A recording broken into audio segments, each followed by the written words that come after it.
Savings make it easy to see. Senate Bill 1 on third reading, final passage. Secretary of the Cabinet. Senate Bill 1 relating to public school education. Questions on the final passage. Senate Bill 1. Many in favor of final passage. Vote aye. Those opposed, vote no. Your names called. Adams, Aiken, Vandermark, Brocklin, Brooks, Flower, Creighton, Doggett, Farabee, Nance, Harris, Jones, Taylor, Coleman, Lombardino, Longoria, Monty, McKnight, Meyer, Mingo, Moore, Parker, Patton, Sonny Salem, Ward, Sherman, Nelson, Schrader, Freelon, Williams. Being 27 ayes and 1 no, Senate Bill 1 on final passage. Mr. President, Senator Johnson. I take this chance to publicly thank everyone here today. I feel that we have done a good day's work. I've always been proud of this Senate. I'm particularly proud of it today, and I want to publicly thank each of you for your participation in the committee of the whole and for your participation here today. I think we've passed a much better bill than we had a chance to pass in the regular session, and I'm very grateful to each of you for your help, and particularly you, Mr. President. Thank you very much. Senator from Senate. Mr. President, I'd like to make an announcement. Committee on Nominations will meet in the morning in the Lieutenant Governor's committee room. We have a meeting at 9 o'clock in the morning.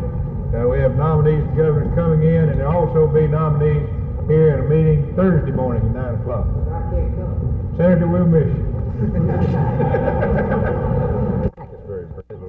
Are you ready? Senator, what compromises had to be made to get this bill through the Senate? The biggest problem in public school finance this session is what do you base the values of property in local districts on. In the past, we've used a formula that took in consideration a number of factors, but the court in the Rodriguez case, in fact, held that the economic index was not a valid method of distributing state funds. So that left us basically with only property values to use. Under our present appraisal system, it's really not possible to compare property values from one school district to another because the appraisal system is so varied from across the state that it's like comparing apples and oranges. So the Governor's Office of Governor's Office of Educational Resources came up with some figures that are pretty good, but in talking about agricultural values, they used everything that was not otherwise developed and called it agricultural land.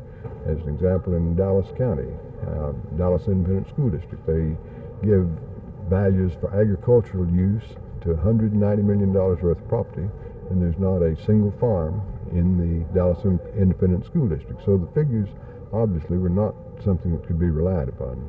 We ended up using a compromise between the Gore figures in reference to agriculture and took an average between the agricultural figures and market value figures and used that as the basis for making our local fund assignment. The bill also had an amendment put on it that calls for a study to be made in the next 2 years of methods of financing public school education, because it is a question that's going to have to be resolved on a permanent basis over a period of time. I think we've made some good steps this time, but it is going to take future sessions of the legislature to come up with a long-range solution. Okay.